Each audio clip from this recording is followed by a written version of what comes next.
السلام علیکم، آپ دیکھ رہے ہیں 39 نیوز۔ نظر ڈالتے ہیں آج کی نیوز پر۔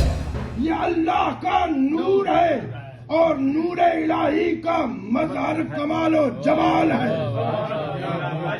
تفصیلات جانتے ہیں اپنے نمائندے سے۔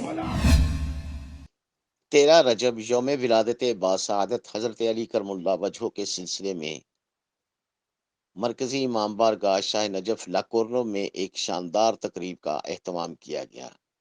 اس میں مومنین خواتین و حضرات کی کثیر تعداد نے شرکت کی۔ اسٹیج سیکرٹری کے فرائض سید کفایت نقوی نے ادا کیے۔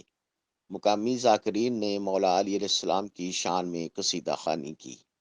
مولانا محمد تقی محمودی نے حضرت علی علیہ السلام کی شان اقدس بارے بیان کیا۔ ان کا کہنا تھا کہ کعبہ جائے پیدائش علی اور گود مصطفیٰ صلی اللہ علیہ وسلم پرورش علی تھی۔ ان کا کہنا تھا کہ علی وہ ہے جس پر اسلام بھی فخر کرے۔ نبوت کا سہارا علی، نبی کا بھائی علی، حسنین کرمین کا بابا علی، علی وہ ہے کہ چہرہ وجہ اللہ اور ہاتھ ید اللہ، علی دین کی بنیاد، علی باب العلم۔